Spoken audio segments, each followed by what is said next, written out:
Doop, doop, doop, doop, doop.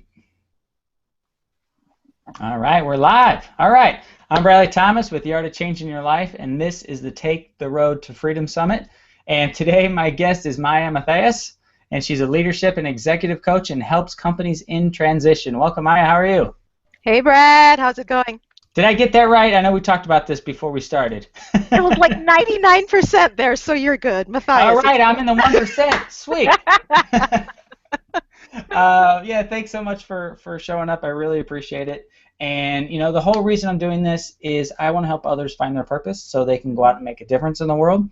Because Yep. once you know your purpose, you make decisions faster. You're able to help more people. You're hmm more confident in your life. There's just a whole list of things that you can do Right. once you actually know it. So why don't you tell the people that are watching, a little bit about your story and how you found your purpose, and we'll kind of go hmm from there. Okay, cool.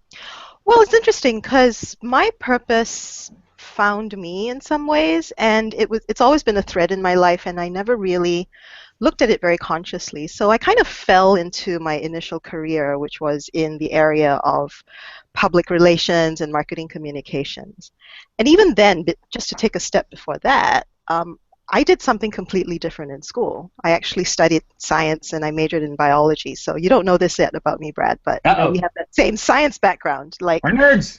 yeah, yes, nerds unite. So so having that scientific training was really cool, and there's something about science that continues to fascinate me to this day. But then in terms of a career, I realized that as much as I could see myself being an academic, like being a scientist in university and doing that for the rest of my life, I realized that there was something else that was important for me to do and express in this world. So I didn't know what that was. So in my early 20s, once I left school, I kind of fell into this whole arena of marketing and communications and all that good stuff. So when I was doing that, I realized that, okay, this is interesting too, but how do I stay true to that initial curiosity that led me to studying science in the first place? And then how do I marry these two loves that I have? Because it felt really important and purposeful for Mhm. me to honor both of these sides of me, the artist and the marketer in me, as well as the scientist in me.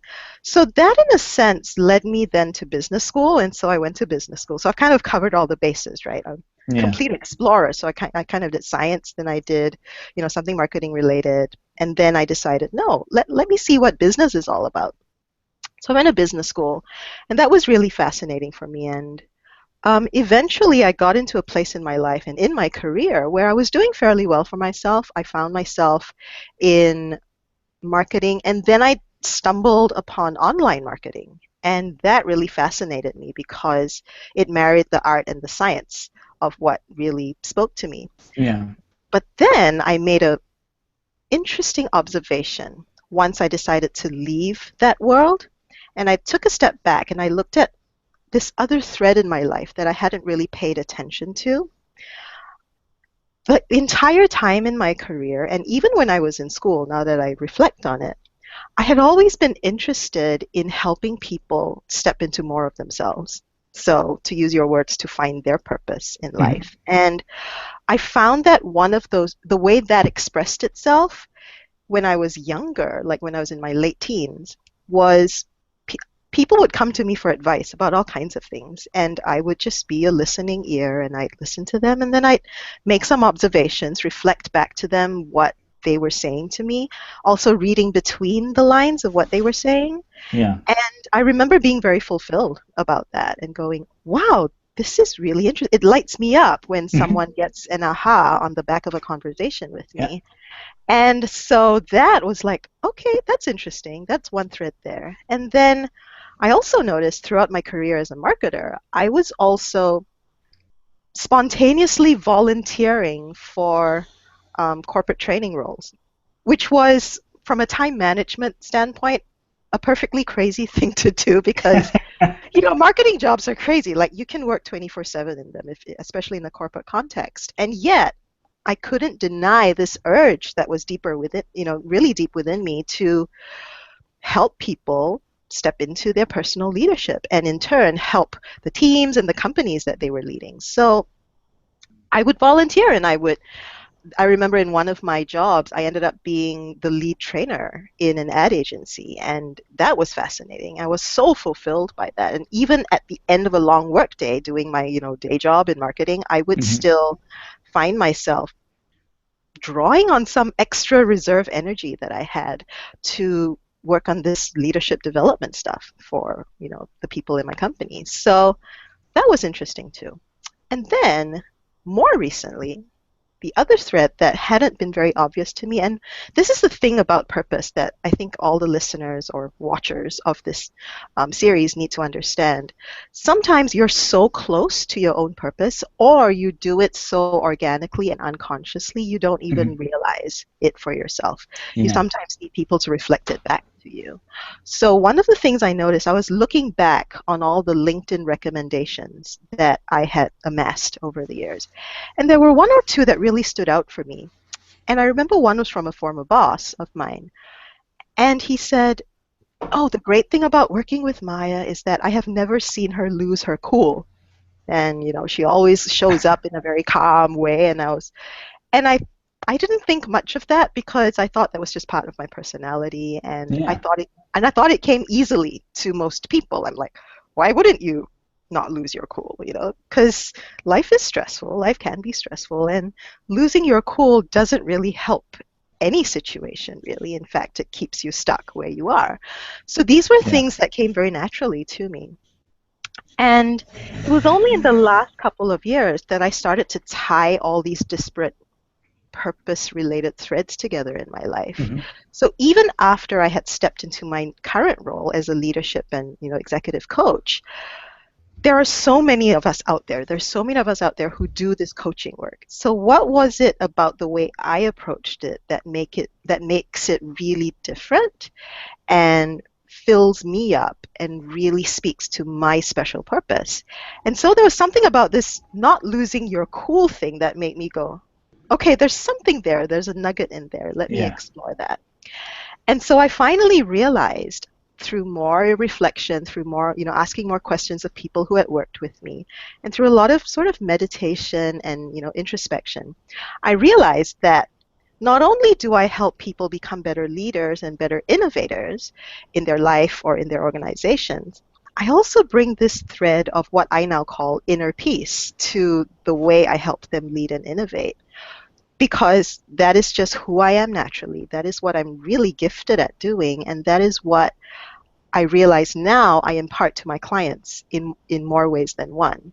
So, in terms of coming to where I am now, in this place in my life, career, and business, I can say with a lot of conviction that my purpose is in helping leaders and potential innovators access that state of inner peace for themselves so that they can be more effective in the way they lead themselves and others. So, that in a nutshell is how I came to get a deeper and more enriched understanding of my purpose, not just in the area of leadership development, but in the way I deliver that leadership development work to my clients.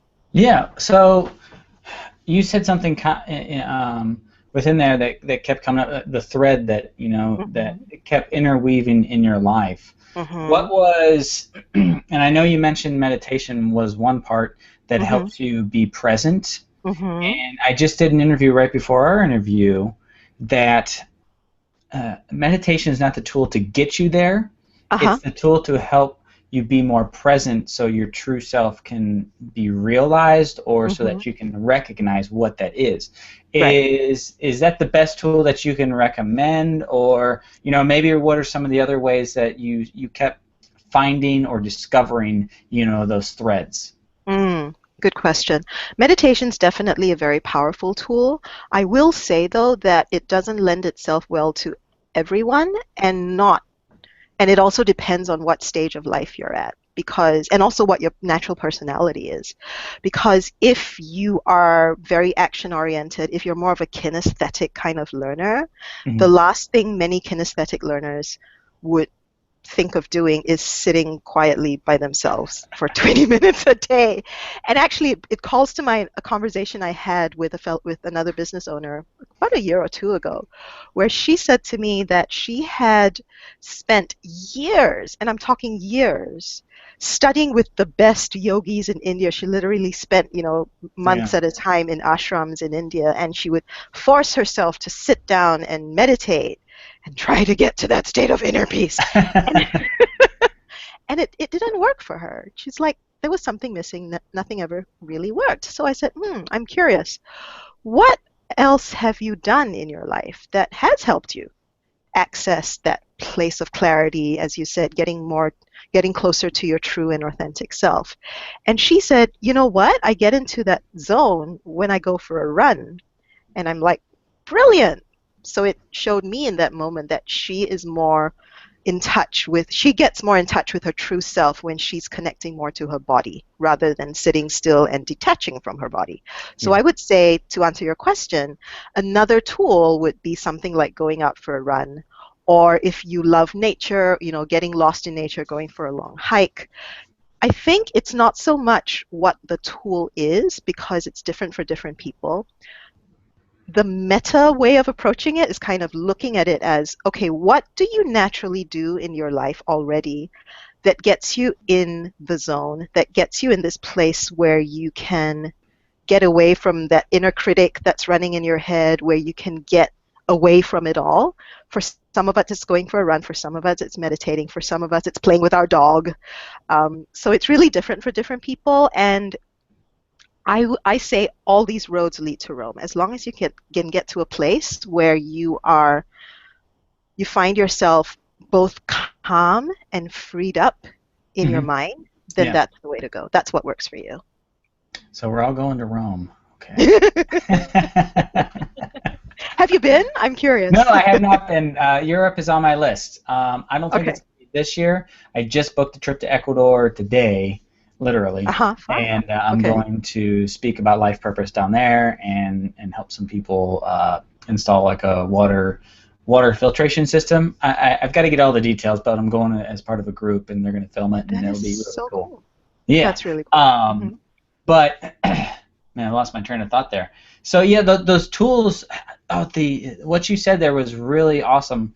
That for, and I hadn't thought of it like that. That some people are going to connect more Mm-hmm. with nature, with going out and running, or whatever physical activity it is. Just really, basically, it sounds like connecting with your body. Mm-hmm. For me, it's yoga and a little bit of running, and Mm-hmm. I do meditate too. So I think the meditation for me just helps quiet all the negative Mm-hmm. the negative Neds in my head. Yeah. Almost a negative Nancy, just because it's natural. I just keep saying negative Nancy. But anyways, it really helps quiet those negative thoughts that can hold Mm-hmm. you back. Yeah. And those Absolutely. negative thoughts are the ones that overpower what you really want to do a lot of times. Mm-hmm. Does you know what I mean? Like they say you can't do this because X, Y, and Z, because your mom said you're not good at this, or your dad said you're not good at this, or your brothers, or you Right. got made fun of, or something that's stuck sometimes from Mm-hmm. people in your past. And it doesn't have to Mm-hmm. be your family; it can be anybody, whatever it was. Right. And those negative thoughts hold you back to whatever used to make your heart sing. Right? Mm-hmm. It still does, but it's not that those negative thoughts are really holding you back, and meditation and some of those physical activities can start to let those go, and you don't think about those, Yeah.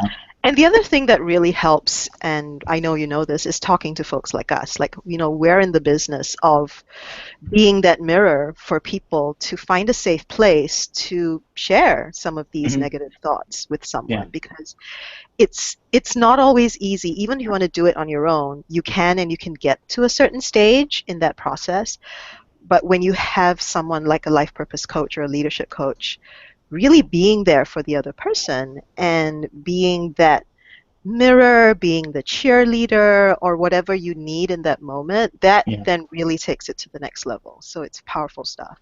Yeah, I think it wasn't until I started working with someone that I started seeing some change in my life. Mhm. And I think it sounds so self-promotional that we're both talking about this, but um, it really wasn't until I had someone reflecting back my thoughts and feelings that I was Mhm. able to see the obvious, like, oh, well, that's just holding you back, you big ding dong, like let go, this is why Yeah. you're not going to X, Y, and Z because you're thinking like this. When Yeah. if you flip that perspective, that's when you can see the other side and you're like, oh, well, I'll just have to do this way and this way, and this makes much more sense doing it like this, and that's what Mhm. it's just, like you said, it's a mirror, and that's what coaches are there for.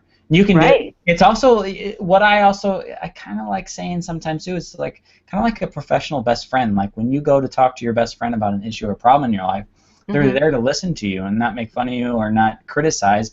It's just they're there to just be there and hear it. Yeah. And if they're really good at it, if they know anything about the coaching process, they're going to reflect that back, and then you're going to be able to hear it. Yeah. So, And yeah. they always have your best interest at heart, which, Mhm. someone who's got a personal attachment to you, as well-meaning as they are, they may not be able to be as emotionally detached to really be that accurate mirror for you because they've got a finger in that pie, right? Like they Yeah. especially if you want to change. I mean, talk about life purpose. If you are, for example, thinking you're in the middle of a life or a career transition right now, and you really want to break free in some way, shape, or form, that's really scary to the people who are closest to you, whether it's your boss at work or whether it's your life partner or your Yeah. kid or your family member. They're They like, don't. but yeah, but wait, I know you as this way, and now you're telling me you want to become more like this. I don't want you to change. I want you to stay exactly where you are. So, so it goes even beyond what you said earlier about the inner voices in your head because Yeah. they are then amplified and supported by these actual external voices who are Yeah. And reinforcing who you sometimes, are. yeah, Yeah. sometimes they don't. They may also think of it as that they're just trying to protect your best interests. That they Mm, don't want to see you hurt. They don't yeah. want to see you fail again or whatever. They just want to see you have a stable job or whatever it is for them. Yeah. They're not there to hurt you, but they're not detached either. Yeah. Yeah. So, Yeah. um, any other tools or things that you use that help bring out One people's purpose? Yeah, one thing that helped me and that I have some of my clients do, depending on whether it's appropriate for them, is to there are resources out there online where you can do a personal branding exercise. Hmm. So if you don't actually have a one-on-one relationship with a coach, you can send out a questionnaire to people around you. And the biases or the need to self-protect you notwithstanding, when you send this sort of questionnaire out to say your colleagues, your boss, people that you can at least trust to give you a somewhat objective lens, and you ask them questions about how they perceive you, that can be very illuminating because I did that fairly early on in my most recent personal evolution. And the answers I got back were really interesting. Some of them I agreed with, some of them were a beautiful mirror to me because it showed me where I was playing small. It showed me where I was wanting to protect myself in the moment and not really step into what I now see my life purpose as being. And so when you see that on paper and you see, oh, my boss thinks I'm not assertive enough. Oh, I better pay attention to that. And so that is another tool that's really interesting to explore. Just look for something that has a series of questions that you can send out to friends, coworkers, and get that initial feedback. And then do your best to look at the feedback in as objective and as detached a way as you can, because it Yeah. can push your buttons in the moment. You can be like, "How dare they think I'm blah blah blah? I'm not like that." Yeah. But I'm not you need to such an a-hole. I exactly. swear. But you need to be as honest with yourself as possible in that moment. Yeah, Yeah. yeah. Um, the thought that kind of comes up with that is that you do want to send it to people that like, and trust. Mhm. Don't send it to someone. get honest feedback, but don't send it to the negative Ned or negative Nancy in your life. Right. As much as you might like them, get Mhm. get it from someone that is just going to give you honest, real feedback about who you are. The other question, that's the thought I was thinking during that, is Mhm. that what advice do you always give your friends? Is another way to kind of rephrase some of this. Is that when your friends are thinking about you, you're probably giving them advice about something at Uh-huh. some point, and that's Uh-huh. another way. That's another thread within purpose. Is that what are you always giving advice on? Mm. And mine was that I wanted people to try and have a better attitude about things, Mm. and that kept coming up. But I did it in a way that was smart assy, and it was well, that's just natural for me. Uh, but it was never in a way. It was always at a party or something like that, and people would say, "Oh, I can never run a half marathon." I'm like, "Well, not with that attitude, you Yeah. know." Yeah. And that was just something that always came up for me, and I always wanted to help other people, and I didn't realize that until I started doing all this digging to find my purpose. That Mm. wow, like I loved helping people as a kid. I loved inspire or trying to inspire people. Uh-huh. But now it's kind of come all that full circle of like, okay, well now I can just be my true self and be goofy and funny and do interviews like this Right. and help people at the same time, and then also do that with my clients and help them find their purpose so they can go for their goals or whatever it is for them, you know. Mhm. Mhm. So, well, that was a long Yeah. answer for that. Yeah, for me, just to tag on to that, I mean, we do very similar work. And I think our starting point, it sounds like our starting point's a little different because the way I've approached it and the way I've noticed myself giving advice to people over the years is I notice that they come to me with a lot of angst. I like to Hmm. call it, nowadays, I like to call it, it's like low grade angst. It's not the kind of anxiety that is, shouting from the rooftops that's leaving you in a emotional mess every day. But it's just enough kind of low grade background angst that keeps you feeling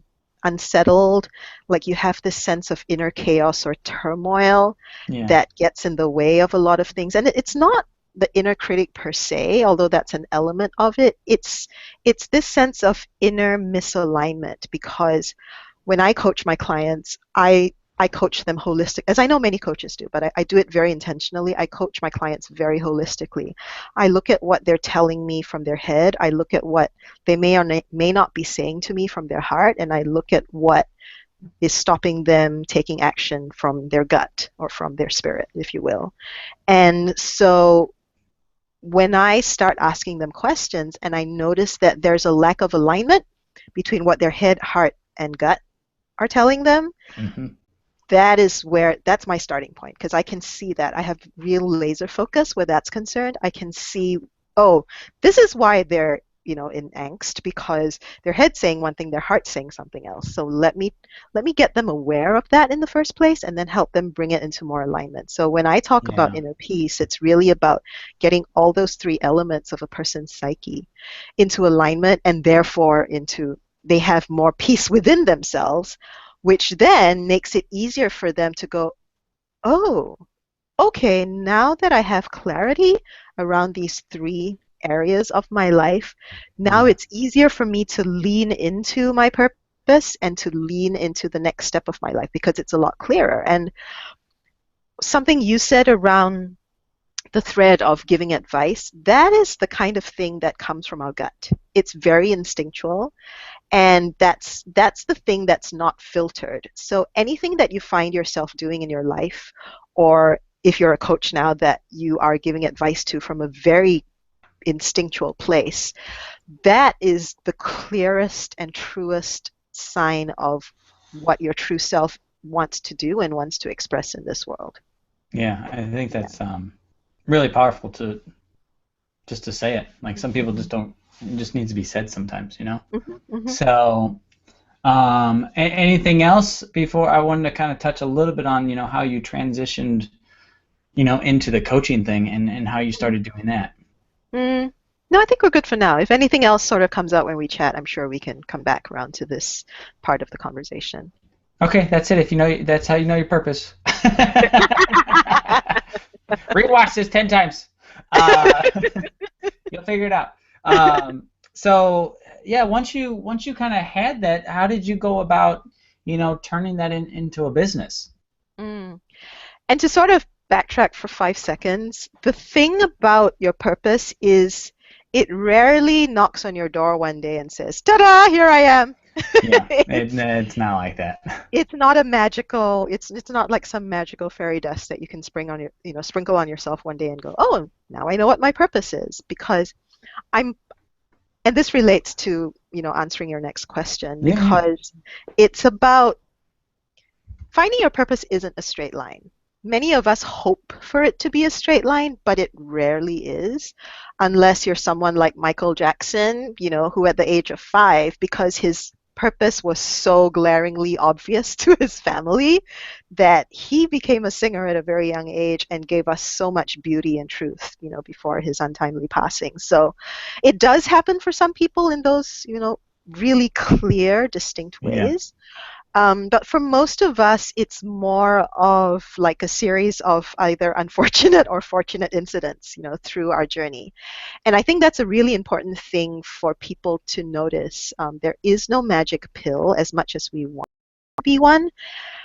And if that gets you feeling kind of down about it, don't be down about it, because there is also a way to honor the journey that you take when you're looking for your purpose. There is something really magical and wondrous, especially on hindsight, when you look back at all the steps you take Hmm. to get to your purpose. You go, "Oh, of course it had to unfold that way, because if it didn't, I wouldn't have learned this lesson, I wouldn't have amassed this skill, I wouldn't Yeah. have rounded my character out in this way." So everything, every step to finding your purpose has a purpose. So, Yeah. just be very grateful and thankful, and as much as you can, be present and observant in the moment when it Yeah. happens. And so to answer the question that got me on into the stream of consciousness, how did I transition and find my purpose?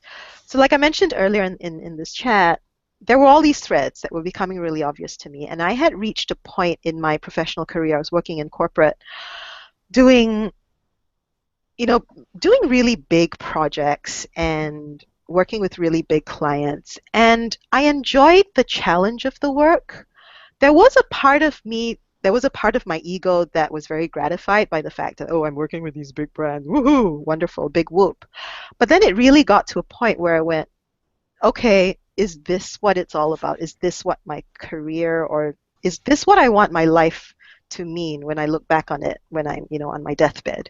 Yeah. And I realized that yes, and actually no. There is something else within my soul that is crying out to be expressed a little more. And Hmm. it took a work burnout, like it was a personal health crisis that forced me in a beautiful way to look deeper within myself and to go, okay, I'm really good. I'm really skilled at what I do. I am contributing in many ways to the world, but it's still not as true as I want it to be. So I decided first it was the personal health crisis that got me into a place of quitting my job. Like it had gotten so bad. My one of my healthcare physicians at the time said to me, "Maya, you have been working your body so much into the ground that if you don't stop what you're doing right now, you're going to be dead in a year." And I'm not saying this to be melodramatic. She literally said that to me. And it actually took that level of a wake up call for me to Yeah. take a step back and go, oh, maybe I really need to pay attention to her, because my health was suffering like really, really badly. And I now looking back on it, I'm so grateful to her. Like she was my angel in disguise in that moment, because she literally shook me, by the shoulders and said, "Wake up, or you're gonna Yeah. be dead soon." So that happened about, when was it? 8, 9 years ago now, and it still took me a few months to finally say yes to that and to quit my job. And thankfully, I had enough savings to take a bit of a sabbatical from work. So that was the start of this most recent transition into really living my full purpose. And that is when I started to do all those explorations I talked about earlier. I sent out that personal branding exercise. I started to do even more meditation. I reconnected with my body because I had obviously completely lost touch with it. That's why I had my health crisis. And then I also moved. This is not something that is right for everyone. It worked for me. I actually moved halfway across the world. Like I needed to find a personal oasis that would really Yeah. nourish me and bring me back to myself. So I moved from where I used to live in, and I was born and raised, like in Singapore, which is this tiny island in Southeast Asia, for those of Hmm. you who aren't familiar with it. And I moved halfway across the world, right here to San Francisco in the United States. And that transition in and of itself was also very, very critical to finding my purpose and living my purpose. And it's too much of a story to go into right now because that could very well be one of the next books I write. Actually, I want to talk about my book at some Oh, is point. that your? I was gonna say That is there's my a book. book. There's a Yeah, book placed in the background there. very strategically placed. Let's just be obvious. Hey, why not, My right? book is my book will be here Friday, and I will overlay it in the video, and you can just There see. you go. There you go. So I'll get to that in a bit. But essentially, uh, yeah, this whole journey could very well be my next book.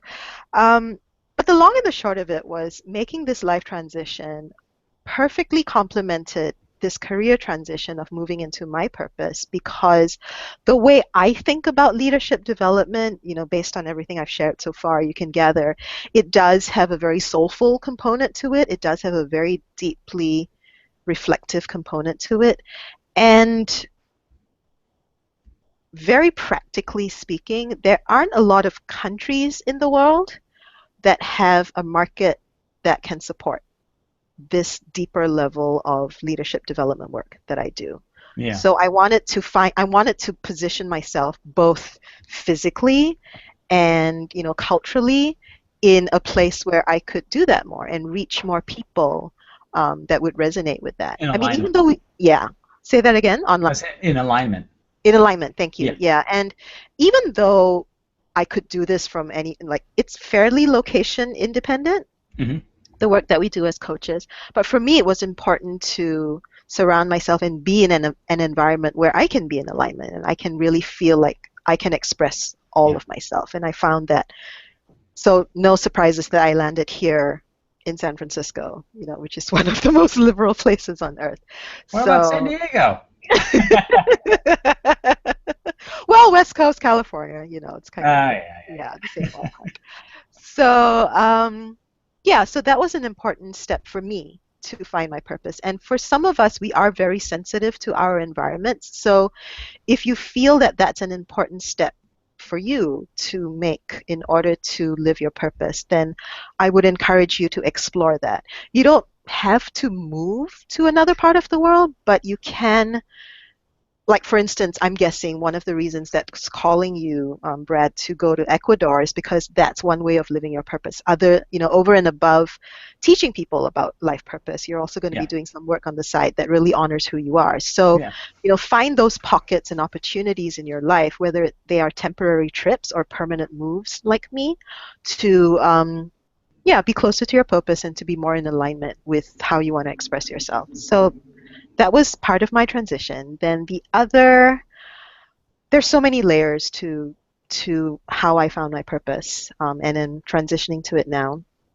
This other part is a lot more personal for me, and what ended up happening when I moved over here is I met someone very, this dear, dear man who's the love of my life essentially, and we had a really, really good relationship. Unfortunately, he started to become very ill, and you'll appreciate the irony as well as the deeper spiritual significance of this when I say that he started to fall ill because he was going through a work-related personal health crisis.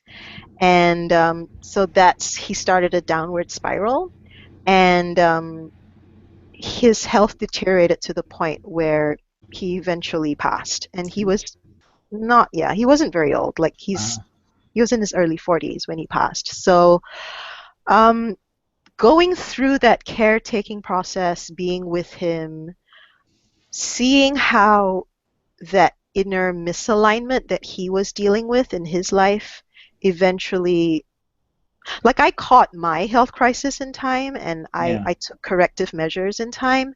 Um, for many, many reasons, he didn't and he couldn't. So yeah, it was really, really hard to see him go through that, and so painful because I love him and I cared for him so much. So that was another pebble in this pond of understanding that, oh wow, this is an important message that I need to bring into my work and really help people who are facing various internal crises in their life that are related to them not living their purpose or not really expressing their purpose. And so that was a big part of my transition. Again, it's not something I recommend for everyone. It's just been part of my soul's journey. And yeah, that was a really big, big life event for me that has led to me being even more convicted in getting what you do. people, yeah, to what I do, because it's vital. I mean, when we talk, we can think about it intellectually and say, hey, what do you want to be, or what will you regret when you're on your deathbed? I have lived that through someone else very close to me, literally dying, and I don't want that to be a regret for anyone listening to this or watching this right Yeah, now, because it's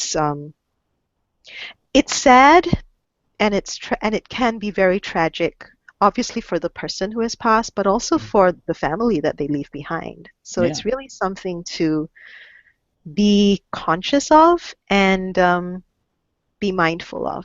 And here's the interesting thing. Here's the interesting paradox around that, which I want to talk about for a couple of minutes.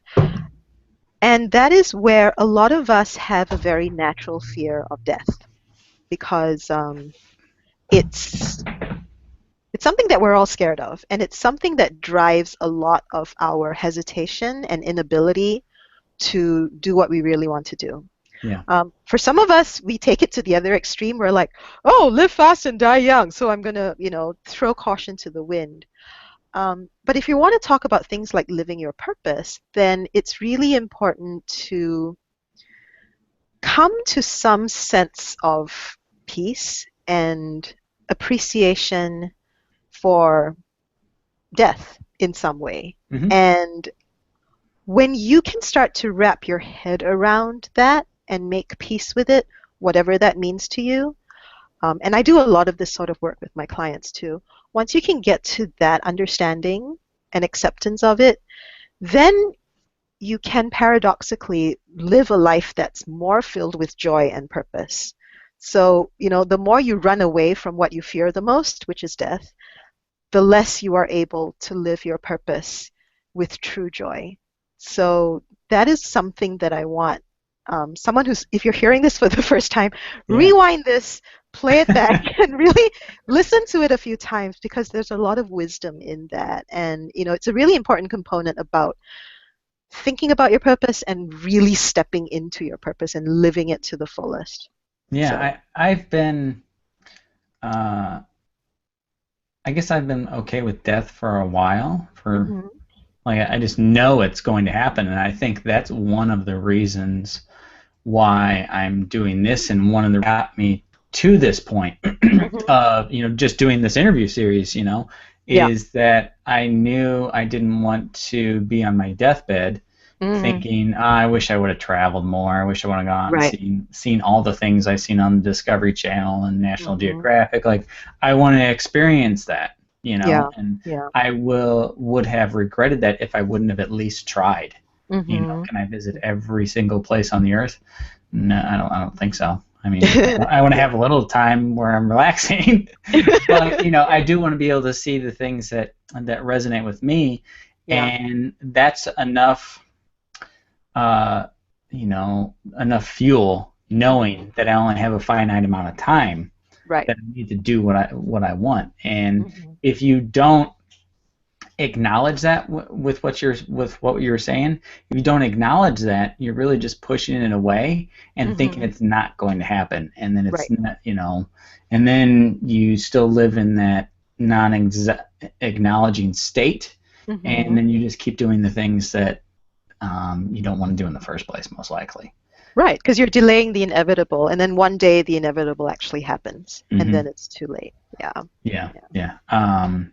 Who was it? Someone was saying you leave. There's so much opportunity. Like the biggest loss. Uh-huh. Um, oh, I watched a YouTube video. This is I heard an interview this morning while running, Uh-huh. and this guy, he's actually here in St. Louis too, and he's a rapper, and he Hmm. sends a positive message through his rapping. His name is Prince EA, Uh-huh. and his he I don't know if he was quoting it or he quoted someone. Either Yeah. way, the message is that where's the biggest loss of opportunity, Mm. and he basically said it's in the graveyard from everybody that didn't try to do what they wanted to do. And Wow. that's like a Yeah. huge, like, oh wow, that's pretty big.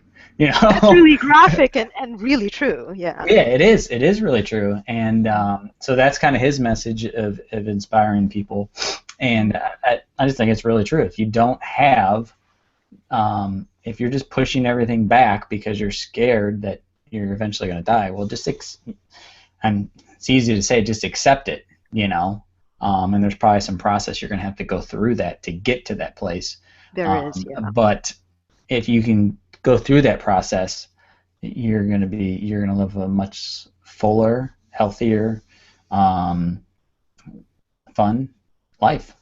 You know? Yeah. Yeah. Until you face your own mortality, you can't experience true joy. That's what it comes down to. Yeah, yeah. I think it's the I don't know why I'm saying this, but this reminds me of a time I was working at AAA, Uh-huh. and I guess this is the best way to go. And my old boss used to tell this story of one of his old employees is that I forget his name, but anyways, he was water skiing. He's like 60s or Uh-huh. 60s, 70s raised, and I know that's a wide span. It was one of those, and he had lived a full life regardless of whatever age he was. Yeah. And he was out water skiing, and he got up off the boat, and he collapsed and died right on the boat. And I was like, Wow. that's probably the best way to go. Hmm. Dying in an experience where you're having a lot of fun, and Yep. like next thing you're gone. Yeah. And it just, for whatever reason, I wanted it to. That's I don't know if that's how I envision me dying, Hmm. but it just is a reminder, that that's a something to keep in mind when you're trying to live your purpose. Is that so you go through living on purpose, so you have no regrets at the end. So Exactly. Exactly. yeah, And I do have to say that my guy did not have any regrets at the end. It was a very, he had a short life, but it was a very full life. So, yeah, at least he had that going for him.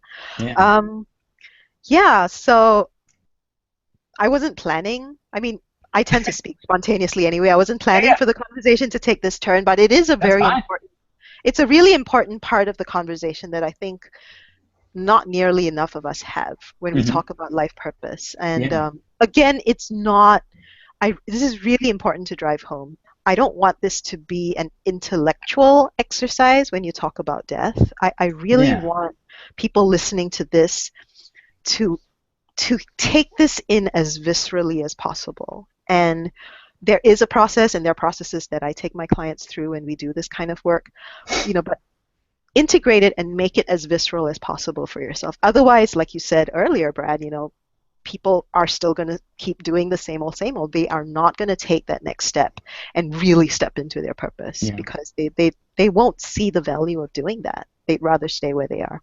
No, yeah, Yeah. they just won't. Yeah. So yeah, as we're kind of wrapping up here, Hmm. I know there's a little book behind there you wanted to talk about, and if Yeah, you actually, could go ahead. I want to talk about two things. So I'll mention the book real quick, but then I want to talk about something else that I want to share with you, with the Okay. participants of the summit. So I'm really proud of this book. I wrote it I think I wrote it before its time was due. So What's it called? It's a little out of focus. I yeah, think it's you're. called. I think So yeah. it's called. Wait, let me do it that way. So the. Wait a minute. Over there. Yeah, There other we go. direction. How to innovate. Okay, it's called Okay. How to Innovate. No, this is actually the subtitle, but the actual title is Unleash Your Inner Mojo. Oh, okay. Gotcha. Yeah, Unleash your inner mojo. yeah. And this is, I like this book because I call it part self-help, part communication strategy, and part innovation management. It's really useful for anyone listening to this who is still working or is working or wants to continue to work in a small to medium-sized or large corporation, and you need to innovate in a team. This is a way for you to get through the hurdles or the barriers that you find yourself facing. So it's a really neat handbook. You know, people who have read it have told me they've gotten so much out of it because it's very action oriented. So, you know, if that's the space you're in and you need to reinvent the way your team innovates together, this is a good book to check out. But this is a Cool. book I wrote like 3 years ago. So it's really interesting. I kind of started at the end of the value chain that I deliver to my clients. And now I've been working my way backwards because the end part of my journey was really easy for me to see. Like the outcome that I deliver to so many of my clients is about innovation and reinvention. So it's really Yeah. easy to write this book because, yeah, it was obvious to me. The other thing that I want to talk about, which is now more of the start of that process, is what I've been alluding to, you know, throughout our chat, which is this piece about inner peace and Hmm. how to start that journey to go from, okay, for me, step one in my long process, if you know, work with me over time, is the first part of the process is what I call the Inner Peace Project. And it's essentially a program that you can go through. It includes some coaching with me, and it's also self-directed self-learning. So you can sign up for the program, and it really starts to walk you through this process of coming into that inner alignment with yourself. And it starts to give you a window into where these nuggets of purpose lie in your Hmm. life so that you know you shine a light on them, and then it sets you on this path of discovering your life purpose. So it's a really useful tool for you to consider, especially if you're at the stage where you really want to find your purpose, but you're not quite sure what it is or where to start or how to even get on that journey. So if you're interested, you can check out, I think there are links, there are going to be links at the bottom of this page. Yeah, yeah. And Yeah. before you tell everybody the link, why don't you Yeah. describe the ideal type of person you love to work with, and those types of people that love to work with you? What do they look like? Not physically. 6'4". Um, the people that are most ideal for me are the ones who are, like I said, experiencing that low-grade angst and they Hmm. can't quite pinpoint what's going on. They're people who need to feel like they're ready, like they're open to making the change. They Yeah, don't that's need huge. to, yeah, they don't need to know where they need to go yet, but they definitely need to be open to the exploration because if you come to my work with a closed mind, then we might as well not, you know, kick it off. Yeah. So, as long as you're open to discovering your life purpose, we'd be a great fit, and you'd be a great fit for this inner peace project. So, come on board. Yeah, and where can they go to find out more about you? Like, so you can check out more about me on my main website, inventivelinks.com. That's inventivelinks.com. Cool. And yeah, and then there's information there, and I'll send you a link as well to put below this video, specifically to the Inner Peace Project if you're interested in signing up for that. Cool. Well, thank you so much, Maya. I really appreciate it. Yeah, Yeah, if anybody who's watching, if this resonates with you, reach out to Maya. She can help you, and you have yourself a great day. yeah. Thanks, Brad. This was a lot of fun. Let's do it again sometime. All right, we'll do it again next Friday. All right. You're on. Okay, take care. Bye Bye. bye.